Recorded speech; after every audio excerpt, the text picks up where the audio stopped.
Hello everyone. Welcome to Mom's Corner. I'm Zainab. I hope everyone's doing well today. Thank you so much, everyone, for being here. For those who are regulars on Mom's Corner, thank you for coming. And for those who are new to Mom's Corner, welcome and thank you for being here. We hope to have you back in future sessions. And before, of course, we jump into our presentation, this is a participatory session. So please we encourage you to participate in any way that you are able, either through sending questions Dr. Debra wants to wait, actually in this case today, at the end of the session to take questions, but make sure to keep that in mind and keep your questions for her to answer at the end. Please make sure your screen name reflects the one that we'll be sending the stipend to. And let me see if you need help with that. I can definitely help you with that on my end.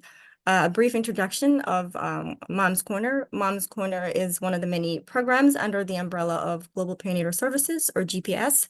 And GPS is a nonprofit organization doing amazing work and changing lives every day.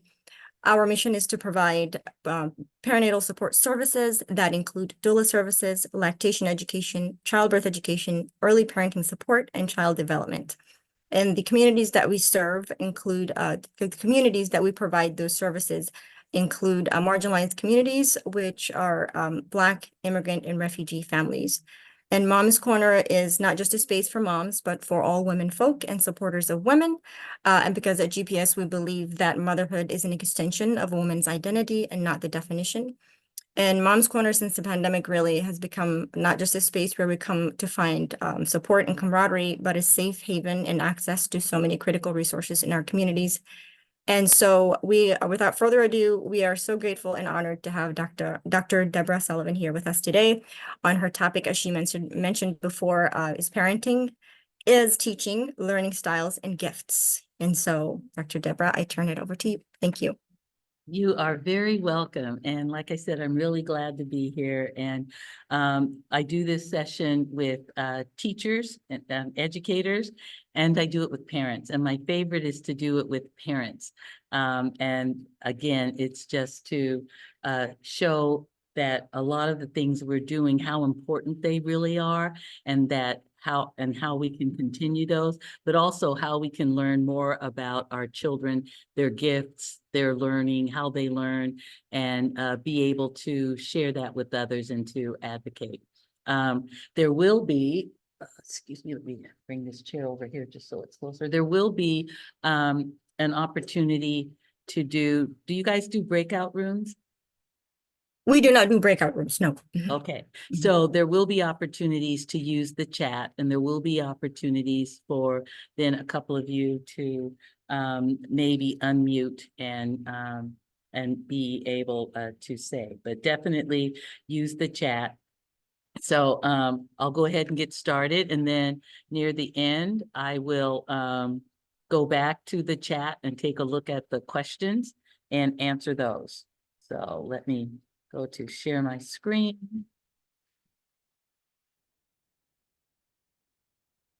And I'm going to make this a slideshow. Let's see. I'm going to make this a slideshow so that it's bigger.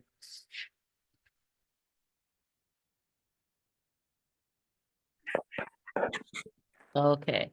So hopefully that works well for everybody. And like I said, I'm going to go through this a little quicker than I normally do, but I'll be able to make sure that you guys are able to use the chat. So there's me, a little bit about myself. I work teaching teachers for the most part and preparing them to work primarily with children of color, children learning English, children from low-income families, and children with special needs, because textbook children don't show up in very many of our classrooms. So today we'll talk about learning styles, multiple intelligences, and learning preferences. And so you'll get both the words that you hear like people using in education, but also words that we just use every day. So the first one is the auditory learners. And by learning styles, this is just what makes information stick, like how you learn best. And for all of these that I go through, we all do all these things, but some of them work better for us in certain situations than others do. So the auditory learners are the listeners. They're the ones that know what they know because they are, and don't mind the notes on there, the times that are on there. That was when I was doing this for another group.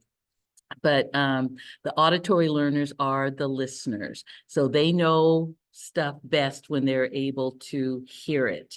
And so auditory learners do get their needs met most in our learning environments, because most learning environments have things for auditory learners and for visual learners. And so those two show up all the time. But when you think about auditory learning, as parents, we teach our children an entire language before they are the age of 2.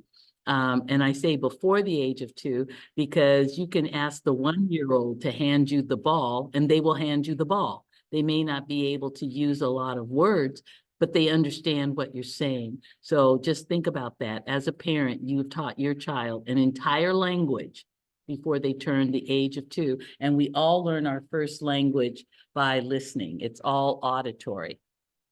Oh, it's showing up on the screen behind me from my other thing that I was doing. That's interesting. I am going to turn this and turn me,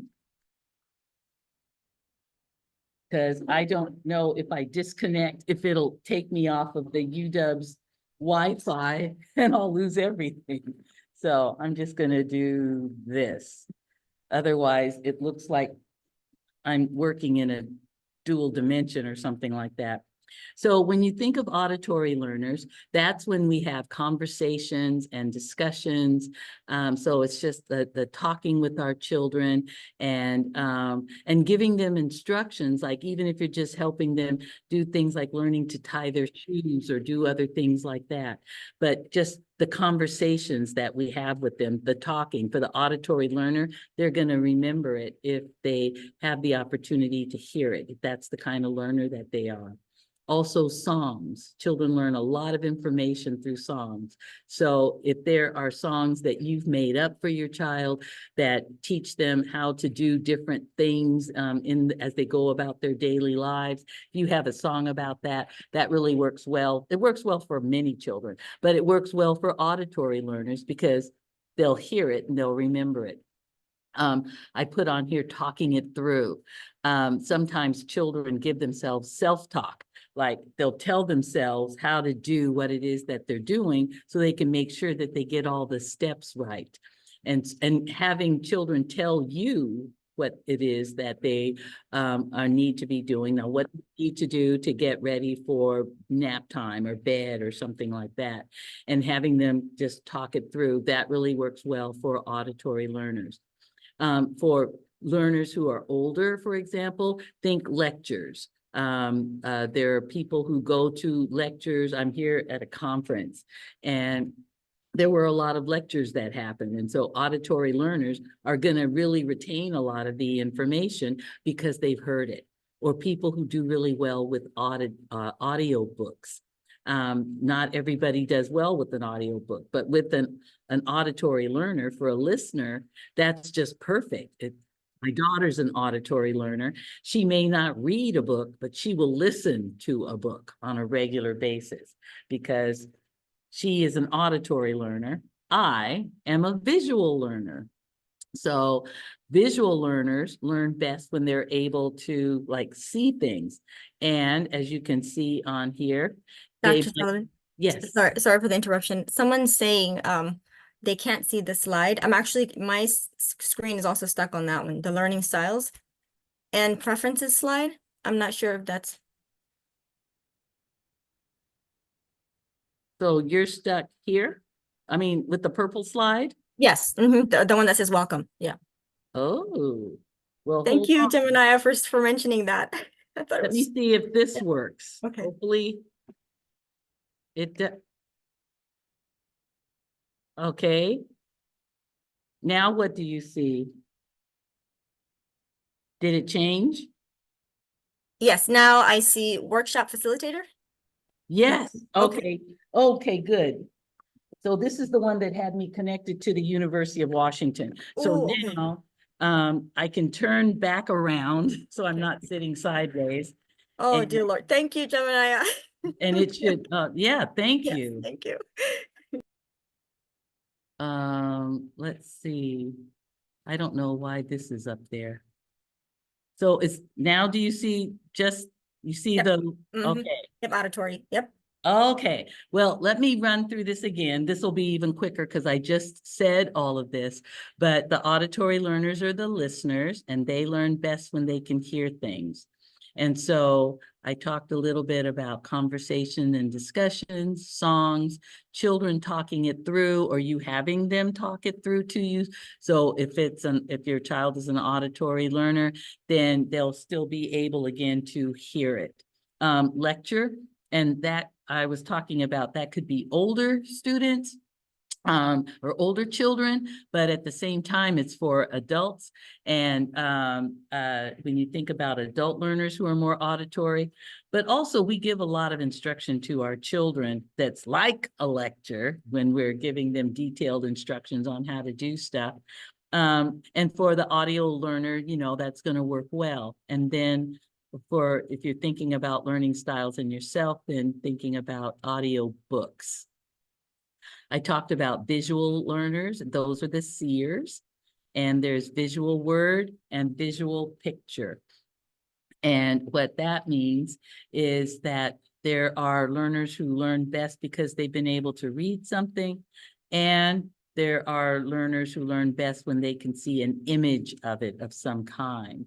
And so for visual learners, for the seers, think about books, and they could be books with words or books with pictures. And as children get older and older and older, there are fewer and fewer pictures that are in their books.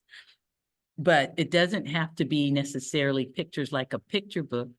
You can think images, and you can think film, for example. So when I'm doing a lot of reading around educational data, for example, there's a lot of numbers.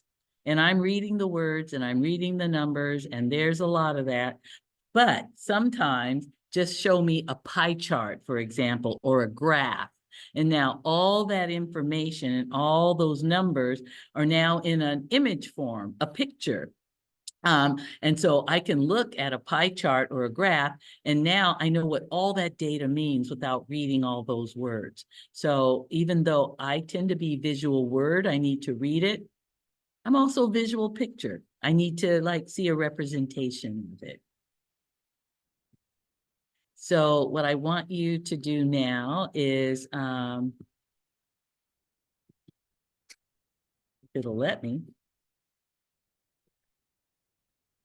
Huh. Okay, if I touch it, it changes. So what I want you to do is to put into the chat, if there are a lot, we're going to go through like 6 learning styles, but if you had to choose between getting your information auditory as a listener or visual as a seer, which one would describe you best? So put in listener or seer in the chat. Let's see, we've got a seer, a seer, a seer. What about the rest of you? We've got all seers so far, and there are more to come. So there may be one that's more like you than any of these that are here anyways. But both together is best for me. So, you know, the interesting thing about that is that depending on what it is that you're learning, that could absolutely be true. So I am a visual learner, literally auditory stuff. It'll go in one ear and come out the other. But I like to learn other languages. And when I'm learning another language, I need to see it and hear it at the same time. So even though I learned my first language, which is English, completely auditory, when I'm learning a new language, I need to hear it said and see it written because I need to know what symbol, what combination of letters, what makes that sound, what represents that sound. And so when I'm learning another language, that's what works best for me. So if you are a visual learner, and a lot of you are, I can see on there, what that means is that when you are in spaces or places where it's just lecture and someone is just talking, you're going to have to work harder. So when I was a student here at the UW and had lecture classes, I had to take a lot of notes because hearing it, I wasn't going to be able to remember it. At the end of the quarter, I wouldn't know everything that we talked about. And if there was no textbook, then the only way I could see it would be to take my own notes and be able to go back and read them. So next are the experiential tactile learners. Those are the mover doers. And they learn best by being able to actively engage what it is that they're learning. They need to touch it. They need to manipulate it. They need to experience it. I use the example of when my younger son was about 2.5, he came into the room and I was ironing something and I pointed to the iron and I said, hot. And I didn't know my son was very much an experiential tactile learner. So he walked up to the iron and touched it. And he goes, hot. And I'm like, well, yes, honey, I told you it was hot. He didn't know what hot meant. When he experienced hot, now he knows what hot is. Of course, you know, all my children are grown now with kids of their own. But that was sort of the thought that came to mind when I was thinking about experiential tactile learners. They need to actually experience something, or it's just theoretical. It's not really real. So when you're working with someone who's experiential tactile, or you want to make sure that your child has exposure to those kinds of opportunities to learn, think about activity centers. And with young kids, that's just having, you know, a lot of different things for them to touch and experience. And I have down at the bottom there, games and toys. It doesn't mean that we need to go out and buy tons of games and toys for our kids. As we all have experienced, sometimes our kids just want to play with the pots and pans, the canned soup, the boxes, the wrapping paper, all kinds of stuff. And we all start off as experiential tactile learners because that's what babies do. They learn by tasting and touching and feeling and seeing and just playing around with things. For older children, just think about them wanting to be hands-on with things or liking to do experiments. And the experiment could just be what's going to happen when I pour all this water into this bowl of sugar. I mean, that's how they want to learn. They want to experience it. And I put sign language on here because a lot of times we find that our kids are learning sign language, like, you know, cat, in their early childhood programs, or, you know, like more. But even with things like spelling, it might be easier for an experiential tactile learner to learn how to spell cat, C-A-T, rather than saying out loud C-A-T, which, you know, how do you spell cat? And C-A-T. They might remember it, they might not. But if their body does it, C-A-T, if their body does it, then they might be, oh, I know cat. Cat is C-A-T. So again, when you think about sign language, that's another way to support experiential tactile learners. The observational learners are the lookers, the watchers.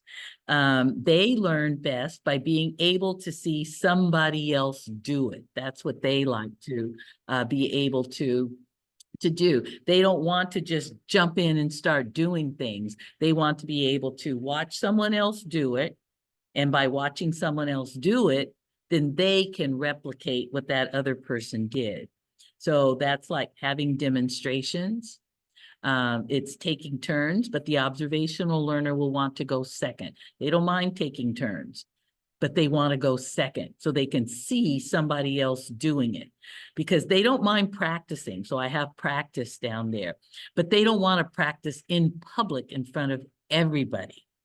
What they want to do is practice in private or practice on their own. And then when they present what it is that they're doing in public, then they feel more accomplished and able to do that.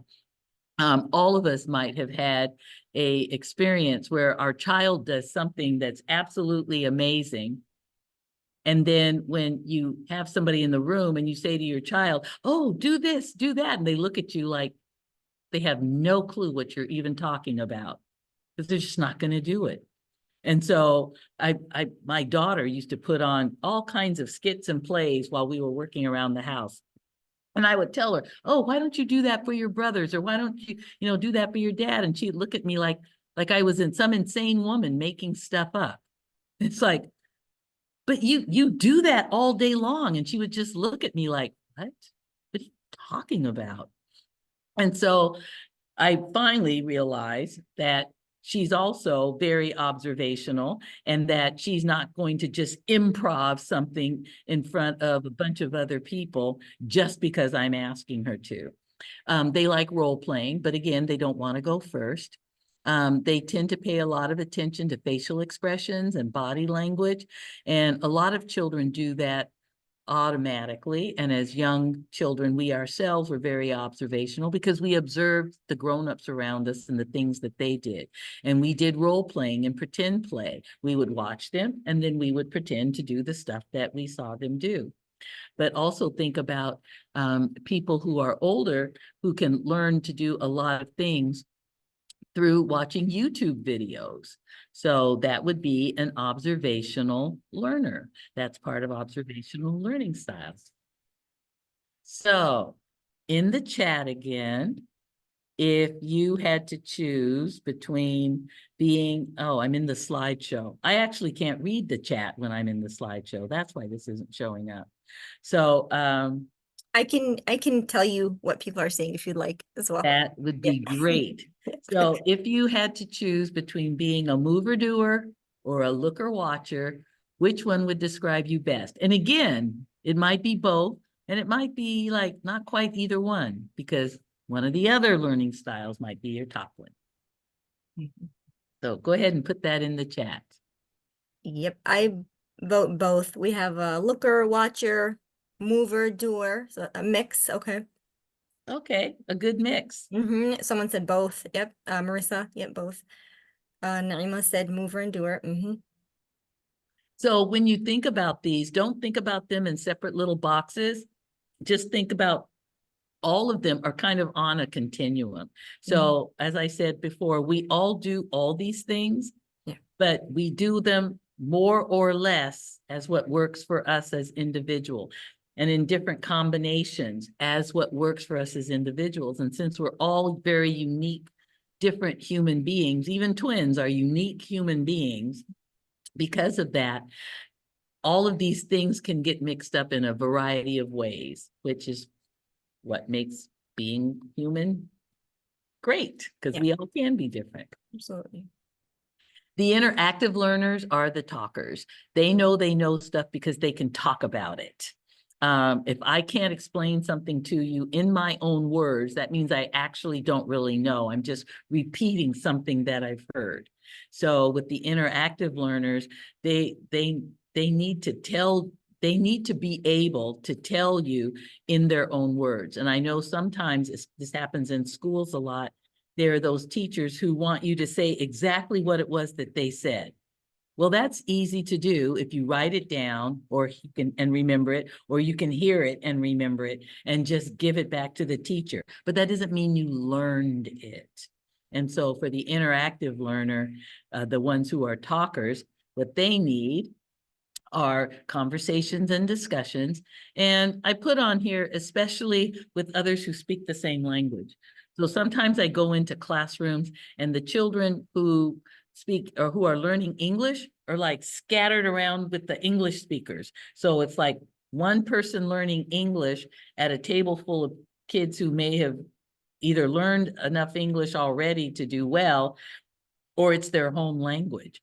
So if you really want children to understand the content that you're talking about, so if you're talking about something in school, if they're talking about something that's like a social studies project or a cultural project or something like that, if you really want them to talk about it, they should talk about it with other children who speak the same language they do, so they can actually have a conversation. Because I've studied several languages. I wouldn't say I'm absolutely fluent in any of them, but the most recent one I've been studying is Portuguese. And I can tell you right now, I could not do this session in Portuguese. So if I had to talk about these learning styles, if I can't talk with someone who speaks English, I can't really tell you what I really know. All I can do is just maybe repeat the words that I remember from Portuguese, for example. So if the idea, if the goal, and I tell teachers this all the time, if the goal is that you're building vocabulary, the fact that you have someone who speaks Somali, someone who speaks English, someone who speaks Russian, someone who speaks Vietnamese, if they're all there at the same table, but the goal is to learn vocabulary, like in English, for example, well, then that's fine. But don't, having young children in particular try to have conversations about stuff they're supposed to be learning in a language that isn't their home language is not helpful for them because they don't have enough vocabulary. I put debate on here, not because interactive learners like to debate and argue, but because in a debate, it's an opportunity to think about what you're saying, think about what the other person's saying, interpret what the other person means, respond back, and you got to be able to use your own words. So you have to really know the content. For interactive learners, have them tell a story about something. They love telling stories, not just reading stories, because that's actually different. That's one of the intelligences we'll get to in a minute. But give them an opportunity to tell stories. And they like small group discussions because, again, it's an opportunity to share in your own words what you think. And then, like I tell teachers, have them just restate, okay, we just read this piece here about something that happened in history. Can somebody tell me in their own words what happened? And the interactive learner, they're going to raise their hand because they want to go right away. The observational learner isn't necessarily going to want to raise their hand and go right away because they want to see what does it look like when someone gives an answer in their own words. What does the teacher do? What does the parent do? What happens? And so having those opportunities, again, gives the interactive learners that opportunity. The reflective learners are the processors. They know what they know because they have time to think about it. And reflective learners get the least of their needs met. As children, as adults, in school, at work, we just don't give time to think. There's just like no time to think, no time to reflect. And what the reflective learners need to do is to think about, what does this information have to do with who I am, with what I already know, with the questions I have, with what I think. I want to think about it. I want to mull it over in my mind. I want to give it some thought, and they don't have time to do that. So it's really giving time to think, doing things like reviewing the previous day. So what that looks like at home is that you might have to tell your child 3 and 4 times about something, not necessarily to correct their behavior, but to give them an opportunity to continue to think about something so that they can incorporate that into like their everyday lives. I talk here about projects and studies, and that's like in schools, that's where they have a project or a study, and all of the academic areas, whether it's math or science or reading or art, technology, it all relates back to this one topic or theme or project. At home, it's really easy to do that because home life is like a daily, weekly, monthly, yearly, lifelong project and study. You're constantly doing like if sometimes in preparing for a holiday or a holy day or preparing a particular meal, it could be a process that takes place over several days. That works really well for reflective learners because they keep getting to come back to the content, come back to the content, come back to the content. And so that helps them then to be able to weave in what they're thinking.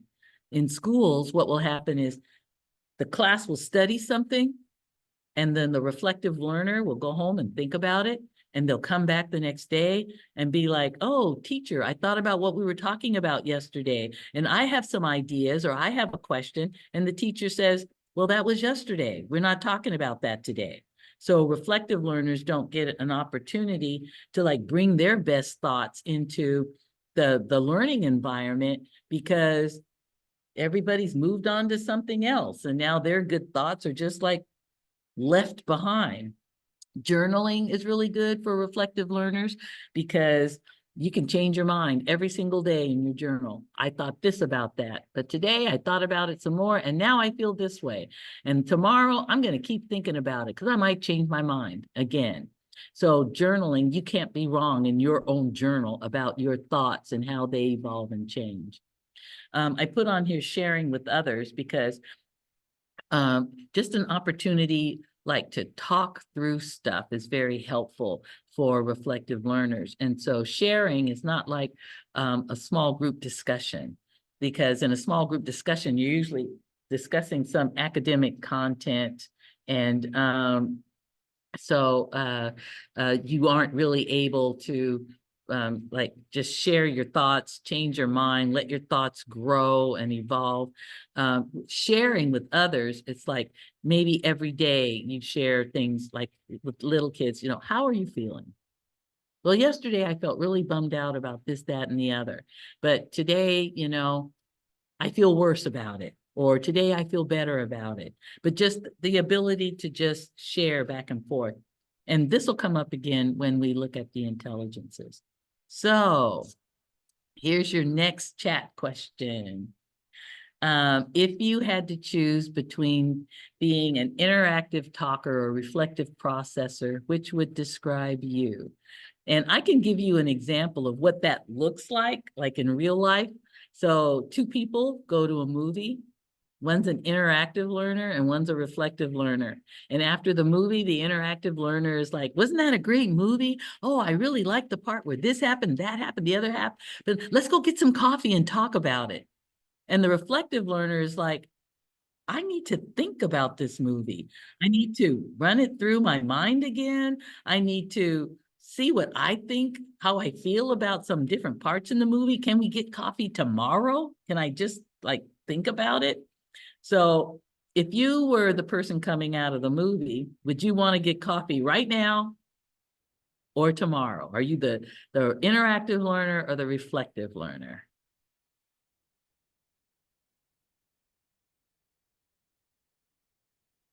Keeping an eye on the chat. I vote reflective processor. See who else. Yep. Lily says interactive learner. Zainab says interactive learner.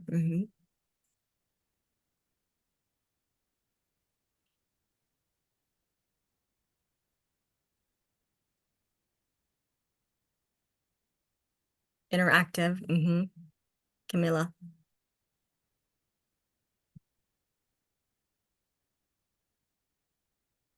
So would we think about what we're doing with our children? Sometimes it's going to be important as parents that even if we don't know what kind of a learner our child may be, is to always think about, do we give children time to think? So, even the, what do you want to do today? It's like, give them time to think, not like, well, it's been 30 seconds and you haven't told me what you want to do today. So now I'm going to decide what we're going to do today. So that I think as we work with our children, if you have a child who comes back later and tells you stuff about stuff you talked about before, that might be a reflective learner. And so it might be good to just, even for the interactive learners, the talkers, it doesn't hurt with any child because they're still learning stuff. It doesn't hurt like to just review stuff, to do refreshers, to do reminders. But like I said, also making sure that there's time to think. I know that at least when I was a parent, we had 3 kids, and they were 3 years apart. So there was always different levels of stuff going on. And I always felt like we were rush, rush, rush, go, go, go. And like there wasn't time to think or just time to just pause and relax. And so just making sure that you carve that out, even if it's something small, like, I want to know what you want to do today. I'm going to go and make your breakfast. And then let's talk about it when I come back, or you can come with me or talk about it when you join me. So that way, again, it's just giving some time.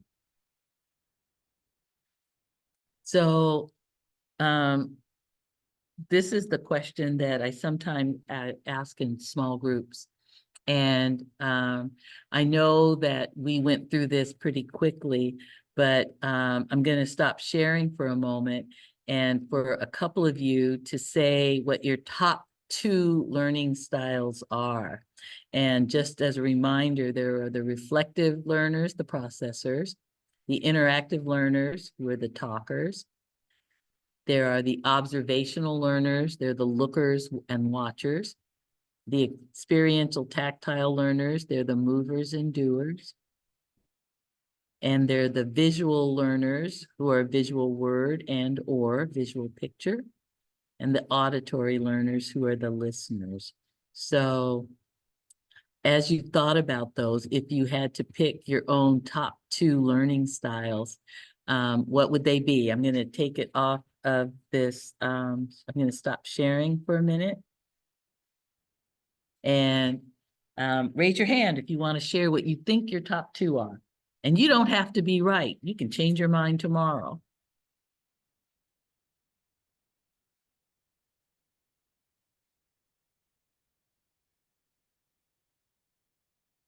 Don't be shy, guys. It's okay to share. It's okay to share. Yeah, It's okay to think about it. that's right.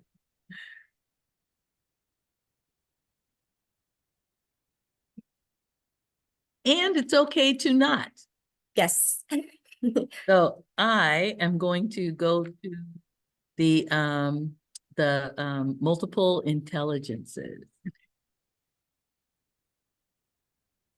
So the multiple intelligences are about the ways there are to be smart. And in most of our learning environments, we only really look at 2 of them, and that's logical, mathematical, and linguistic verbal. So if you think about like college admissions tests, like the SATs and stuff, it's always the verbal part and then the mathematical part. And even in early childhood programs, they look a lot at they look a lot at literacy development and at verbal and linguistic, cognitive development and verbal linguistic. So body kinesthetic is I know my body. And those are people who are really good at understanding how the body works, either because like they might be dancers or gymnasts or athletes, but even inventors who make prosthetics like body parts and surgeons who operate on the body need to understand the body. Interpersonal is I know you. So those are people who pay a lot of attention to other people and what their feelings are, what their thoughts are, what they care about, what they don't care about. Intrapersonal is I know me. So those are people who spend a lot of time really understanding themselves, what their values are, what's important to them, what their priorities are, and they really understand themselves. And because I'm also keeping track of the time, I am going to go through these a little bit faster, just so, hold on just a sec, just so I make sure I cover them all. So intrapersonal is I know me, linguistic verbal is I know words. So those are children who are really good with riddles, and they like to play around with words, and they grow up to be writers, and they do debates, and they do word play and spoken word, and they're linguists and they're poets. They can paint pictures with words. Logical mathematical is I know sequence and patterns. So this is not just about doing math really fast in your head.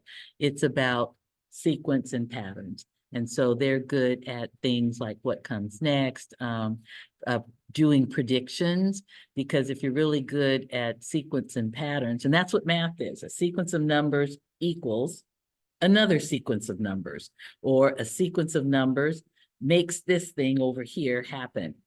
And so even predicting comets, people who are really good with that, with logical mathematical intelligence, they don't have to have seen the comet last time. They can read what other people wrote about the sequence and patterns and what happens, and then the comet comes. So for young children, they might be good at things like what comes next, circle, circle, square, circle, circle, square. And they just get better and better at recognizing patterns. That's logical mathematical intelligence. Musical rhythmic is I know notes and patterns and harmony and beats. And again, it could be someone who starts playing the piano at age 2, but it doesn't have to be. Think about musicians and composers, people who can put notes and patterns and harmony and beats together in order to make something beautiful, or dancers who know how to move their bodies to particular kinds of music and harmonies and beats and patterns.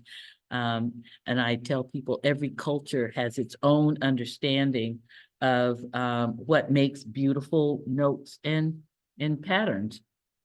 So that can, if you watch that with your child, you may have a child who moves to the beats and of the genre of music perfectly, or who can imitate and mimic and make up their own harmonies and beats and patterns, produce their own music.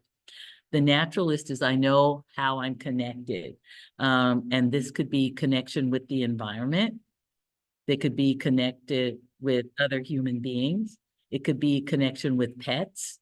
It could be religious and spirituality and connected to God or gods or the creator or whatever you believe in, that any spirituality at all. Could also be people who are very connected to the energy of other things like rocks and water and crystals, or they understand their connection to the universe. And the last one is spatial visual. I know space and forms. These are kids who might be good at puzzles, mazes, using the Etch-a-Sketch or playing Tetris, or the people who can make sure that the last box that they pack fits into the last space on the moving truck. That would not be me. But I know that one of the things that they talk about a lot these days is social emotional intelligence. And even though that wasn't discussed way back when in the research, it's a big topic in schools now. So I asked myself, if we look at the research that's usually done on multiple intelligences, what would it be? And I decided it's a combination of interpersonal. I know and I understand and pay attention to you and your needs and what you feel and what you think. It's intrapersonal. I also understand me, and I understand what my priorities are.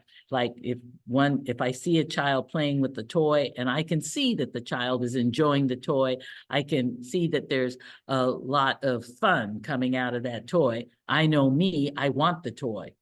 I want to play with the toy too. I want to have fun. So then you need the naturalist part, that I know how I'm connected, which means I have to care about how you feel about that toy. So if I don't care about how you feel about the toy, I'll just go take the toy and play with it.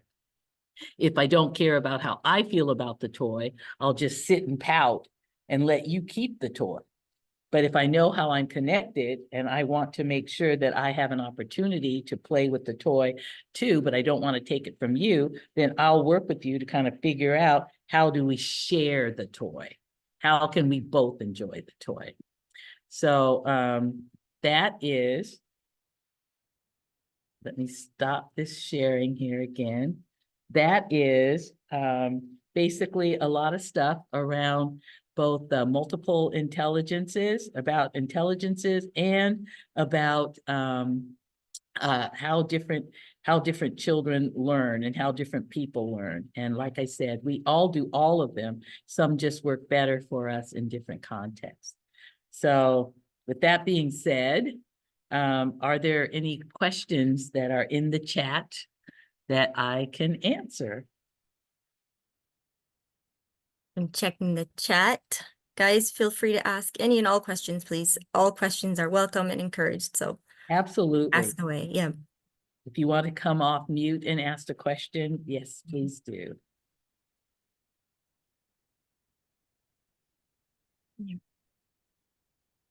I think I'll throw one question at you, Dr.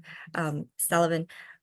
For parents who don't know what type of learner their kids are, what can they do to kind of find out, learn what kind of learner they are?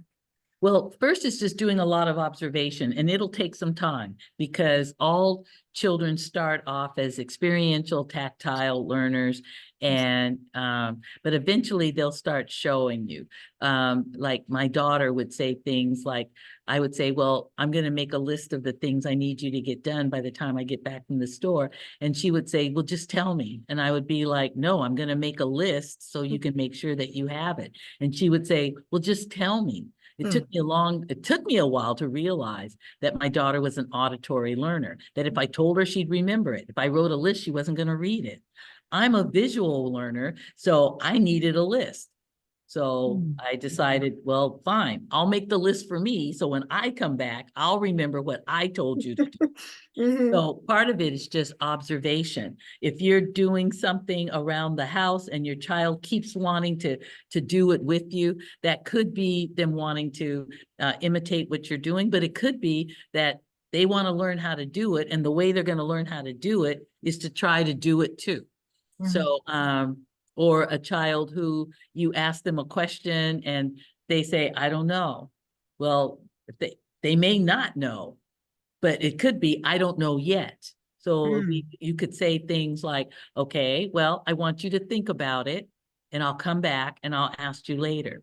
So a lot of it really has to do with observation, or you can see the observational learners because they're the ones that are standing back on the sidelines watching to see what the other kids are doing before they jump in and do it. They're the ones that will watch you do something and then attempt to do it. So we can't think about confusing, well, is that experiential tactile or is that an observational learner? It doesn't matter. If your child wants to watch you do it and then attempt it, then you let them do that because that's how they can learn it. That's like you hand somebody an instruction manual and say, okay, this is how the DVD player works. And somebody's like, I can't read, I don't know what to do with all of this. So then it would be more along the lines of maybe I need to watch a YouTube video. So you just watch and observe your own child and then see what seems to work best and then provide lots of different ways. Like learning to tie a shoe, it could be a song. If they don't learn to tie their shoe with the song, you can demonstrate just you're doing it yourself. If they don't learn how to do it that way, they may need to practice. So it's just providing multiple opportunities in different ways for children to learn the same thing. And then pretty soon you'll start to notice the pattern in your own child because you see your child every day. Yeah, thank you for those examples. Very helpful. There was actually a question from Gemini at the very beginning, and I scrolled back to it. And she's asking, will it be addressed how to best provide a supportive home environment for multiple children with varying learning styles, love languages, and temperaments, in addition to knowing our own teaching styles as parents, example, homeschooling family? Yes. So that I raised 3 children, 2 boys and a girl. And they were all very different, and they were 3 years apart. So they never all needed the same thing at the same time. And I would say just give yourself grace, because you're going to be slowly learning about your children over time. And as they tell you more about themselves, you will understand them better. And they won't always appreciate it. So I would give one child something, like my oldest son, I would give him something for his birthday. And the younger one would be like, you didn't get me one of those. And I'd be like, you don't even like doing that. I gave you what you like doing. So sometimes they're looking sometimes for all the things to be the same, but as you pay attention to them, and you do get to know your child, and your child starts telling you who they are. Sometimes even as infants, they tell you who they are. And so you pay attention to that and give them what they need, but also needing to explain to them they're not all going to get the same thing, because they don't all need the same thing. So working with children with different temperaments, we learned to be, we had 3 different children. We learned to be 3 different parents. Because my daughter, we didn't even have to put her to bed. Around about 8:15, she'd just disappear. She just disappeared. But my oldest, he would be up until 8:15 the next morning if he could. And the one in the middle was somewhere in between. So sometimes you just have to be 3 different people, but try to find the gifts in each child. And sometimes when we focus on things like the ones who can do math or the ones who can do art, then the others don't get to show what they're really good at. So always find what your kid is really, really good at, and make sure they have opportunities not only to do those things, but to showcase it to the rest of the family. It's like, well, yeah, he can do the times table really fast, but look at this thing that I can do that's really good too. So make sure that every single child has a gift that's highlighted. Thank you, Dr. Debra. I love that. And also, I think I would add to that as well, like part of the learning process, like allow kids to make mistakes, because that's how they learn. Like, not having something structured. Sometimes the best learning comes out of unstructured play, Yeah. having some Montessori toys. Less is more. So, Yes. And if you have that one that wants to take all the toys apart, no, they won't necessarily know how to put it together when they're younger. But the more and more they do that, then the more it is that, they're not just an experiential tactile learner, but also that's the spatial visual intelligence to be able to put things back together. And you don't want to kill that curiosity. No, you don't want them to take apart the toaster that you need tomorrow morning, but you can give them things that they can safely take apart.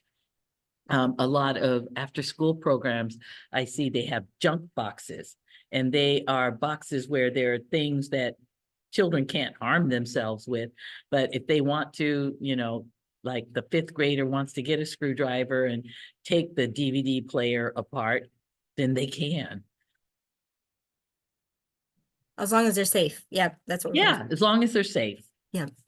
I don't see any other questions. I do have one final question for you before you leave, and hopefully it'll be a short answer. But as someone who's involved in my children's education, and I'm an educator as well, you are an educator for a long time.